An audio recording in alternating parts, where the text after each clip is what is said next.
হে everyone, আসসালামু আলাইকুম। আমার নাম অনন্তর। Welcome to my blog. আজকে আমাদের খামারের সকল প্রাণীগুলোকে দেখাবো এবং তাদের দামও আপনাদেরকে জানাবো। আমাদের সামনে যে দুটো ছাগল দেখতে পাচ্ছেন, এই দুটো ছাগল আমরা 16,000 টাকা দিয়ে কিনছি। আর এই যে এই সাইডের কালোটাতে আমরা কিনছি 8,000 টাকা দিয়ে। ছাগলটা 4 মাসও গর্ভবতী। আর এই জাতটা হচ্ছে হরিয়ানা তোতাপুরির ক্রসবিট, মানে যাকে কিনছি সে বলছে আমাদের। এটা আমরা কিনা পড়ছে 8,000 টাকা দিয়ে। আর এই সাইডে যে দুটা ছাগল দেখলেন, এই দুটা মানে ক্রসবিট, ওগুলো মানে এক কথায় রাম ছাগল বলে যেগুলাকে। আর এই হাঁস দুটারই কিনা পড়ছে 2,200 টাকা দিয়ে, মানে 1,200 আর এই চীনা হাঁস 3টা কিনা পড়ছে আমাদের 800 টাকা পিস, মানে ছেলে মেয়ে উভয় 800 টাকা পিস। আমাদের এই হাঁসটার ডিম দিবে, মিটিং করতেছে সামনের ওই টিনটাতে। দেখি ডিম দিছে না করে, ওখানে ঘন ঘন যাচ্ছে, দেখতেছি কয়েকদিন ধরে। এখানে যায়, ওই যে ভাষা বানাইছে, কিন্তু ডিম দেয়নি। আমাদের রাজহাঁসগুলোর ডিম দিচ্ছে, আপনারা তো দেখছেন। আমরা আমাদের খামারে আর অনেক প্রাণী আনার চিন্তা ভাবনা করতেছি। যেমন এখানটা আমরা ফিসেন্টের একটা সেট আপ করার চিন্তা ভাবনা করতেছি, আর এক্সোটিক পেট আনবো।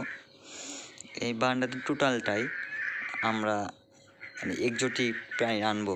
এখানে নেটিং করে আমরা এই যে এক্সোটিক সব প্রাণীগুলো আনবো।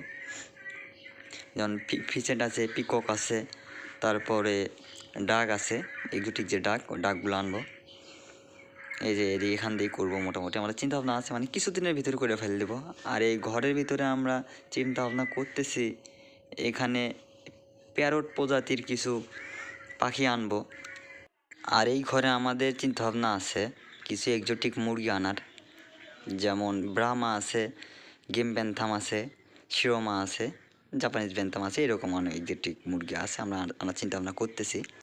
আমাদের বাসার এই সাইডটা আমরা মানে টোটালি এরকম শৌখিন পশু পাখি আনার চিন্তা ভাবনাই করছি। আমরা ফেব্রুয়ারি মাসের মধ্যে এগুলো কাজ শুরু করে দিব। মানে খামারের সকল পশু পাখির জন্য যে ঘরগুলো দরকার বা যেরকম থাকার ব্যবস্থার দরকার, সেরকম সেটাও আমরা তৈরি করে দিব। আর তারপরেই আমরা প্রাণীগুলো আস্তে আস্তে কালেক্ট করা শুরু করব। এই সাইডে আমাদের মোটে বোধহয় 2 শতকের মতো জায়গা আছে, দেখতেছেন। এইটুকুর ভিতর যতগুলো প্রাণী মানে আমরা রাখতে পারি, ক্যাপাসিটি দিতে পারি, সেরকম আমরা প্রাণী নিয়ে আসবো। আর একটা কথা, এটা আমাদের নতুন ইউটিউব চ্যানেল, সবাই লাইক, কমেন্ট এবং সাবস্ক্রাইব করবেন, যাতে আমি আপনাদের মাঝে নতুন নতুন ভিডিও আনতে পারি। আজকের মতো ভিডিও এখানেই শেষ করছি। আসসালামু আলাইকুম।